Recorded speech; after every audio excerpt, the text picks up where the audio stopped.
আজ 25 ডিসেম্বর। তো যীশুখ্রিস্টের আজ জন্মদিন। আমরা কিন্তু এই দিনটা ভীষণভাবেই উদযাপন করি খ্রিস্টানদের সাথে সাথে। তো মেরি ক্রিসমাস, হ্যাপি 25 ডিসেম্বর। মানে বড়দিন আজকে থেকে কিন্তু শুরু হয়ে গেল দিনটা বড় হওয়া।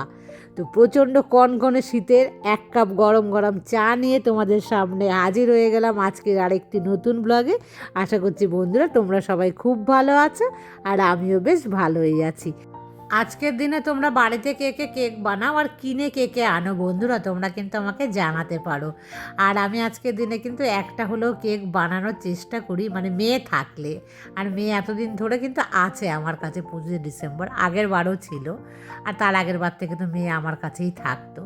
তো মেয়ে বলেছিল যে বানাও একটা। কাল রাতে তোমরা দেখতে পেয়েছো আমি প্রচুর রাতে বাড়ি ফিরেছি, সেই জুতো কিনতে গেলাম, তারপরে এসে আর একটু ইচ্ছে নেই। আর এখন কিন্তু হেনা কাজ করে চলে গেছে। একটুখানি তোমাদেরকে এক ঝলক দেখাই বন্ধুরা, যে সোফাটা থাকে না নিচে, দেখো সেটাকে কিভাবে রেখেছে কায়দা করে এখানে। কারণ সারা ঘর কিন্তু মানে নিচতলাটা রং হবে, সে কারণে ছড়িয়ে দিচ্ছে। জামা কাপড় দেখো আলনা শুকে সমস্ত কিন্তু খালি করেছে, এগুলো সমস্ত সরাতে হবে। আর আলনার যে শোকেসটা, এই দুটোকে কিন্তু আর বাড়িতে আমরা রাখবো না। তো দেখো সমস্ত জিনিস ওলট পালট হয়ে পাগল হয়ে আছে। তো এক ঝলক তোমাদেরকে দেখি আবার উপরে চলে আসলাম। হেনা তো মুছে দিয়ে গেছিলো, এবার উপরের মোছাটা কিন্তু আমি একটু কলিং দিয়ে মুছে আবার যে জায়গায় জিনিসগুলো ছিল সেখানে আমি রেখে দিচ্ছি। আর বন্ধুরা আগের দিন তোমাদের সাথে আমি শেয়ার করেছিলাম যে আমার বিয়ের যে ঘটনাটা, তারপরে কি হয়েছে একটুখানি তোমাদের সাথে বলি। আর তোমরা অনেকেই বলছে তোমাদের সবার সাথে কিন্তু মিলে যাচ্ছে, মানে অনেকের সাথেই আমার ঘটনাটা মিলছে। তো হ্যাঁ, আমাদের জীবনগুলো তো এরকমই না বলো, একজনের সাথে কিন্তু আর একজনের সত্যিই মিল পাই। আর ভীষণ শুনেও ভালো লাগে তখন যে যে আমার জীবন নয়, আমাদের প্রত্যেকের জীবনে দেখবে 19-20 কিন্তু মিল আমাদের সবার সাথেই থাকে। তো যাই হোক, যেটা হয়েছিল তারপর থেকে বলি। আমার বিয়েতে পাড়া প্রতিবেশী থেকে আত্মীয় স্বজন সবাই এসেছিল, খুব আনন্দ কিন্তু হয়েছিল জানো তো। হঠাৎ করে বিয়ে, তারপরেও কিন্তু একটা বেশ খুব আনন্দের সাথেই ঘটে গেল বিয়েটা। আর বিয়ের পরের দিন তো অনেকের আছে না, মানে আমার বাপের বাড়ির নিয়ম কিন্তু জানো তো, বউদের মানে পরের দিন সকালবেলা যায় না, পরের দিন সন্ধেবেলা যাবে। আর সন্ধেবেলা গিয়ে মানে শ্বশুর বাড়ির যে হয় না নিয়ম, যে তার বাড়ির চাল দেখতে পাবে না, এটা কিন্তু আমার বাপের বাড়ির নিয়ম। তবে আমার শ্বশুর বাড়ির নিয়ম কিন্তু একদমই উল্টো, ওদের সকালবেলা চলে যেতে হবে বউকে নিয়ে, মানে ছেলে চলে যাবে শ্বশুর বাড়ি থেকে তার নিজের বাড়িতে। আর বন্ধুরা এটা কী বলো তো, এটা নারকোল তেল পুরো জমে গেছিলো আগের দিন, তেলটাকে না মানে গলিয়েছিলাম, দিয়ে বাটির মধ্যে একটু ঢেলে ঢেকে রেখেছিলাম। সেটাকেই দেখো এখন একটু মানে হট অয়েল করে নিলাম এইভাবে, মানে ডিরেক্ট তার মধ্যে কিন্তু আমি হিটটা দিলাম না, একটা তাওয়া বা চাটু যাই হোক, এইভাবে কিন্তু তোমরা দিতে পারো, বা কোনো গরম জল বাটির মধ্যে বসিয়েও কিন্তু গরম করতে পারো। এইভাবে হট অয়েল যদি মাথায় ম্যাসাজ করা হয় তাহলে কিন্তু ব্লাড সার্কুলেশন খুব ভালো হয় হেয়ারের জন্য, মানে মাথার মধ্যে, তো তোমরা করতে পারো। ও তার আগে বলে দিই বন্ধুরা, আমার যে চোখ দুটো আছে না, তোমরা হয়তো ক্যামেরায় অত বুঝতে পারো না, আমার চোখগুলো কিন্তু একটু বড় বড়। আমার মেয়ে বা আমার হাজব্যান্ডের চোখ ওদের কিন্তু একটু ছোট, মানে আমার তুলনায়। খুব বড় চোখ আমার তা নয়, তবে ওদের তুলনায় তো অনেকটাই বড়। তো জানো তো মানে বিয়েতে কী হয়, সাজালে মেয়েদেরকে আইলাইনার দেয় না, তো ওপরের চোখেও দেবে দেখবেন, নিচের চোখেও দেয় সাজালে বিউটি পার্লার থেকে, তো আমাকে ওরকমই করেছিল। তো ওইটা দেখে নাকি আমার হাজব্যান্ড বিয়ের দিন রাতে, ও আমাকে পরে বলেছে, অবশ্য আমি তখন জানতে পেরেছি, বলেছিল বিয়ে করতে গিয়ে দেখবে চোখগুলো বড় বড় টানা টানা হয় না ওরকম। তো ওটা কিন্তু ভালো লাগে, কিন্তু অনেকেরই আবার ভালো লাগে না। ওর নাকি ভালো লাগেনি আমার চোখগুলো দেখে, মানে বলেছে আমি তো ভেবেছি তোমার চোখগুলো ভীষণ বড়, মানে দেখবে ছোট চোখকে আঁকলে খুব সুন্দর লাগে। আর ও আমাকে এরকম বলছে, আমি বলছি আরে আইলাইনার দিলে তো চোখ সুন্দর লাগে, তুমি আমাকে সুন্দর ভাবোনি, তুমি আমাকে মানে আমার চোখগুলো বড় বড় ভেবেছে। বলছে হ্যাঁ, পরের দিন যখন মানে মেকআপ উঠে গেছে তখন হচ্ছে বলছে যে না, চোখ তো তখন দেখছি যে না ঠিক আছে, নর্মাল আছে। তো এই জিনিসটা নিয়ে কিন্তু মানে আমি মনে মনে না খুব হেসেছিলাম, যে ওর হয়তো ওরকম সাজগোজ পছন্দ নয়। আর বন্ধুরা এখন কে এসছে বলো তো, পাঁপড়ওয়ালা, বাসমতি চালের পাঁপড় হয় না, এই লোকটা কিন্তু আসে, এসে না আমাকে খুব ডাকবে দিদি দিদি বলে, উনি আমাকে ডাকে। তারপরে দেখো আমি এসে বললাম যে নিয়ে যাই, মেয়ে নিয়ে যাবে, তোমাদেরকে দেখাচ্ছি দাঁড়াও একটু পরেই। আর বিয়ের দিন রাতে বরযাত্রী যখন আসে না, তখন দেখবে বরযাত্রীদের সাথে তো সবাই দৌড়ে এসে আগে বউ দেখতে আসে। আর আমার বিয়েতে না আমার বাবা মা কী করেছিল জানো তো, আমার যে বিয়ের খাটটা যেরকম ফুলসজ্জার রাতের দিন সাজায়, সেভাবে কিন্তু বিয়ের দিনও সাজিয়েছিল। আর বন্ধুরা দেখো, এই যে বানিয়েছি কেকটা, এদিক ওদিক করতে গিয়ে কেকটা বসিয়ে আমি তোমাদের সাথে আর শেয়ার করলাম না, কিছু মানে ইনগ্রেডিয়েন্টস আমার সাথে ছিল না। তো ভাবলাম পুড়ে গেল, যা কেটে দেখি ভেতরটা পুড়ে গেছে নাকি, দেখলাম না হালকা ধরে গেছিলো জানো তো। যাই হোক, ওখান থেকে একটু মানে ওপরটা দিয়ে কিন্তু একটু কাটিং ছাটিং করতে হবে, না হলে কিন্তু খাওয়া যাবে না। এই দেখো নরম কিন্তু আছে আর ধোয়া বেরোচ্ছে, দেখতে পাচ্ছ। আর কেকটা যদি ঠান্ডাও হয়ে যায় না, তবুও কিন্তু নরমই থাকবে। আমি কিন্তু খাবার সোডা কিচ্ছু দেইনি বন্ধুরা, বলে দিচ্ছি, এর মধ্যে কোনো রকম এসেন্সিয়াল বা কোনো চকলেট ফ্লেভার কিচ্ছু জিনিস নেই, শুধু ঘরের ডিম, ময়দা আর ছিল চিনি। তো এই তিনটে দিয়েই কিন্তু আমি বানিয়েছি। তবে আমি এখনও মুখে দিইনি, একটু কাটিং করলাম ওপরটা, যেহেতু কালো কালো হয়ে গেছিলো না। তো এই দুটো নিয়ে যাচ্ছি কাদের জন্য দেখো, আমি কিন্তু নিয়ে যাচ্ছি, নিচে মিস্ত্রি দুজনা আছে, তো ভাবলাম যে ওনাদের দুজনাকেই দিই, এবং খুব খুশি হয়েছে জানো তো, পেয়ে বললো যাক বড়দিনের দিন হাতে বানানো কেক, এটা তো ভীষণ হেলদি হবে। তো মানে বেশ ভালোই লাগলো না যখন ওনারা মানে উনি আমাকে বললেন। আর উনি হচ্ছে মালিক নিচে, যে বুঝতে পেরেছ, ওনাকে দিয়ে এর আগের এই সমস্ত ঘর আমার কিন্তু যতবারই রং হয় ওনাকে দিয়েই রং করাই আমরা। ওনাকে দাদা বলি, কিন্তু উনি সিনিয়র মানুষ। ওপরে এসে দেখো একটু কাটিং ছাটিং করেছি, ওপর দিকটা একটু কালো কালো হয়ে গেছিলো না, দেখো কাটিং করার পর কিন্তু ভালোই, মেয়েকে দিয়ে দিয়েছি, হেনার জন্য তুলে রেখেছি। এগুলো হচ্ছে আমার হাজব্যান্ডের জন্য। আর আমি যদি খাই তো এক মানে কাকে বলে ইঞ্চিও না, শুধুমাত্র এক কোনা খাবো, না হলে আমি কিন্তু খাবোই না বন্ধুরা, তোমাদেরকে কথা দিয়েছি না যে আমাকে তো কমাতেই হবে। আর নতুন বছরে কিন্তু আমার এটাই থাকবে প্ল্যান, যাতে আমি নিজের স্বাস্থ্যের দিকে খেয়াল রাখতে পারি। তোমরাও কিন্তু তাই করো, যে 2026 পড়ার সাথে সাথে নিজেদেরকে সচেতন করে নিও, যারা আমার মতন আছো। আর ভেবেছি যে ইনগ্রেডিয়েন্টস সমস্ত এনে একদিন আমি কেক বানাবো, যদি তোমরা চাও তো। আমি প্রেশার কুকারে কিন্তু এই কেকটা বানিয়েছি খুব সহজে, কীভাবে বানাই সেটা যদি বলো তো আমি তোমাদের সাথে শেয়ার করতে পারি।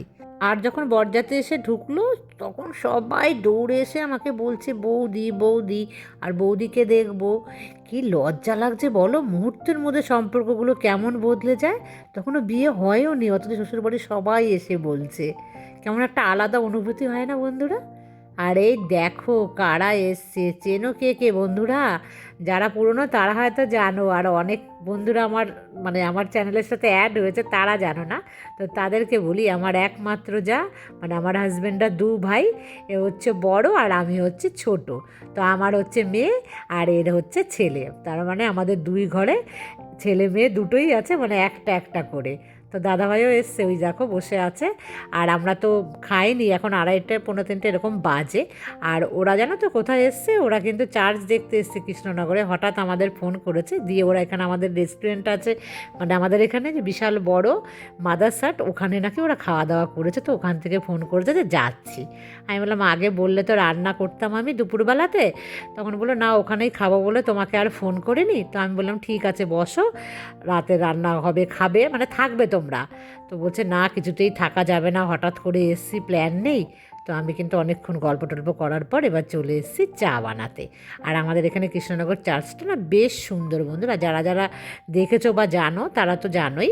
আর না হলেও আমি তোমাদের সাথে একটু শেয়ার করব যদি যাই, কারণ ওরা একটু চার্চে আবার যাবে। আর এখন দেখো মিষ্টি দিচ্ছি, ওদেরই মিষ্টি আনা, তো ওদেরকেই কিন্তু আবার দিচ্ছি আমি মিষ্টি।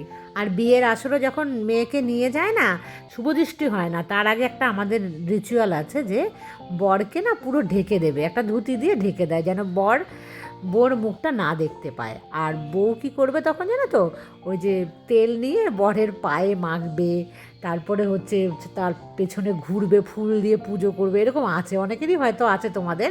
যাই হোক এই নিয়মটা আমাদের আছে। তো ওই ফুল দিয়ে ঘুরে টুরে লাস্টে গিয়ে যখন বরের মানে পায়ে তেল মালিশ করবে, তো ওই যখন আমি তেল মালিশ করতে যাই, তো আমার বর কিছুতেই মোজা খুলবে না জানো তো। শীতকালে বিয়ে হচ্ছে তো মোজা পরে এসেছিলো, তো ওইখানটা খুব মজা একটা। আর এই দেখো আমরা কিন্তু এখন সবাই কিন্তু মেলায় যাওয়ার জন্য আবার রেডি হচ্ছে, আমাদের এখানেই তো মেলা। তো সেইটা বলিনি একটুখানি যে আমি না, ও তো কিছুতেই মোজাটা খুলবে না, তো মোজাটা খোলার জন্য সবাই বলছে যে না মোজা তো তোমাকে খুলতেই হবে, এটা নিয়ম। তারপর তো মোজাটা খুললো, এবার খোলার পরে পাটা দেখছি 1 হাত লম্বা, ও লম্বা মানুষ আর আমি তখন ছোট্ট, একদম রোগা হলে দেখবে আরও ছোটো ছোটো লাগে, আমার পা ছোট্ট আর সেখানে ওর পা এত বড়, আর আমি না তখন খুব পরিষ্কার ছিলাম আর ওর পা কালো। আমি জানো না অবাক হয়ে গেছি, অত বড় একটা পা তারপরে আবার কালো, দিয়ে না আমি তো মানে নিয়মটা তো করতেই হয়, আর আমার বর লজ্জায় পা গুটিয়ে রেখেছি, মানে ও খুব লজ্জা পাচ্ছে ওর পায়ে যে আমি তেলটা মাখাচ্ছি। তখন ও মনে মনে ভাবছিল নিশ্চয়ই যে কেন যে এই নিয়মটা এদের আছে। আমি না তখন মানে ওই কথাগুলো আমার এখনও মনে পড়লে মানে তখন যেরকম হেসেছি এখনও কিন্তু আমি তোমাদের বলতে গিয়েও হাসছি, এক নতুন অনুভূতি হয়েছিল। আর বন্ধুরা চলো চার্চের ভেতরটা একটু দেখাই, আমরা 6 জনা এসছি, মানে আমরা তো খুব কাছের, এই 3 জন 6 জন মানুষের কিন্তু খুব কাছের আমরা। তো দেখো আমাদের এখানে চার্চ কিন্তু ভীষণই সুন্দর, আমার তো ভীষণ পছন্দ হয়, আর এই সময় ভীষণ সুন্দর করে কিন্তু সাজায়, চার্চে ঢোকার আগে গলিতে এরকম দেখো কি সুন্দর সাজিয়েছে, খুব সুন্দর। এটা তো চার্চ পাড়াই বলে একে, তো ওই পাড়াটার নাম হচ্ছে আরসি পাড়া। তো আমরা কিন্তু মেলার ভেতরে ঢুকছি, মানে যত যাচ্ছি বন্ধুরা ততই কিন্তু হচ্ছে কী বলো তো ভিড়, প্রচণ্ড ভিড়। আর আছে 25 ডিসেম্বর না, কোনো মতেই কিন্তু আজকে আসতাম না জানো তো, যেহেতু ওরা এসছে। তবে জানো তো ওরা কিন্তু ভীষণ দুষ্টু, ওরা কিন্তু আমাদের সঙ্গে বাড়ি যাবে না, ওরা বলছে না বাড়িতে কাউকে শোয়ার জন্য বলে আসেনি, আর কয়েকদিন আগে জানো তো আমার ভাসুরের দোকানে না চুরি হয়েছে, তো সেই কারণে বলছে না এইভাবে রেখে আসা যাবে না বাড়ি, তো সেই জন্য বললো চলে যাবো একটুখানি দেখে নিয়েই। তো একটুখানি তোমাদের দেখাচ্ছে চার্চের ভেতরটায়, আর একদম চার্চের যে মেন ভেতরটায় সেটার ভেতরে কিন্তু মানে জানো তো ভিডিও করতে দেয় না, তাই তোমাদের এখানটা দেখাতে পারলাম না, সেটাও কিন্তু ভীষণ সুন্দর। আর লুকিয়ে চুরিয়ে ভাবলাম একটু ভিডিও করবো, আমার মেয়ে ভীষণ আমাকে বকছে, না ওখানে রুলস আছে, তুমি কেন করবে, রুলস ভাঙবে না তুমি কিছুতেই, দেখাতে হবে না, তুমি বাইরেটা দেখাও, বাইরেটাও অনেক সুন্দর। আর বন্ধুরা আমি এই হুডিটাই পরে গেছি, বেশি মোটা পড়ে গেলে কিন্তু আমি ঘেমে যেতাম একদমই, এটার জন্য পারফেক্ট এই হুডিটা। আর এই হুডিটা তোমরা খেয়াল করেছো কি, এটা আমরা সবাই মিলে পরি, আমার হাজব্যান্ডও কিন্তু কয়েকদিন আগে পরেছে, আমার হাজব্যান্ডের হয় না, আমি তাও বলি ঠিক আছে তুমি ওটাই পরে নাও, তখন ও বলছে এটা পরে নেবো, বলছে হ্যাঁ হ্যাঁ পরো।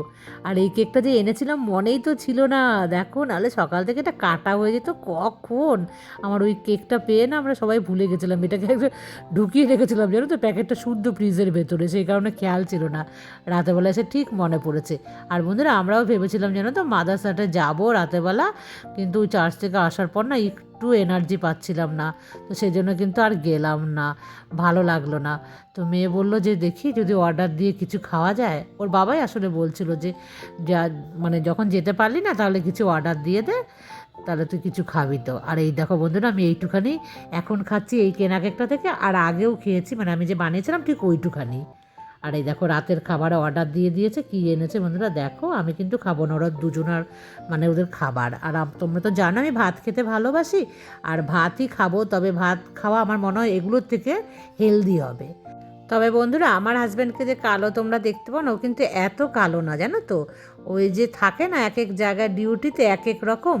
আর স্বপ্না আমাকে বলেছিল যে আমার হাজব্যান্ড মানে কতদিন ধরে বাইরে বাইরে স্টেটে আছে, ও কিন্তু ছিল জানো তো, রিসেন্ট গেছে, এই কয়েক মাস হলো কিন্তু ও বাইরে। তোমরা জানো তো প্রথম প্রথম যখন আসতো আমার বাড়ির এখান থেকে মাত্র 11 কিলোমিটার দূরেই কিন্তু ওর ডিউটি ছিল, প্রায় 6 বছর ডিউটি করে গেল ও। তো কপাল এখন খারাপ, মেয়েও চলে গেল বাইরে, ও কিন্তু বাইরে চলে গেছে। আর কোথায় আছে বন্ধুরা তোমরা তো জানো, আমি সোশ্যাল মিডিয়ায় সেটা বলতে চাইছি না, তো ঠিক আছে ওটা অজানাই থাক, তবে জেনে রাখো অনেকটাই কিন্তু দূরে থাকে।